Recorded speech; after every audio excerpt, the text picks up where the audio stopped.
Hola amigos, este vídeo quiero dedicárselo al señor Mulet y a los señores de Compromís para decirles: señores de Compromís, si ustedes quieren un 9 de octubre en paz y hay un boicot, el boicot no será de los ultras, el boicot será de los de izquierda radical, de los de Arran, de los de la CUP, que ustedes el año pasado querían por todas y todas que entraran dentro de su manifestación. Si ustedes quieren un 9 de octubre en paz, simplemente déjenos a los valencianos que salgamos con nuestras señeras, con nuestra bandera de España, y no permitan que venga nadie de fuera a decirnos lo que tenemos que ser. Nosotros somos valencianos, nosotros somos españoles, y el 9 de octubre es el Día de la Patria Valenciana, y nosotros no vamos a permitir que nadie de fuera venga a decirnos quiénes somos. Entonces, si ustedes quieren un 9 de octubre en paz, simplemente piden al gobierno que no se manifiesten los independentistas, porque en Valencia no queremos ser como en Cataluña, y en Valencia no queremos que pase como está pasando en Cataluña. Cosa que ustedes, los de Compromís, sí que lo quieren,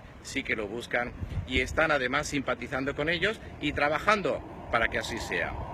Y no le admito que llame ultras a los valencianos que salen a la calle a defender su patria. Señor Mulet, no, rechazamos totalmente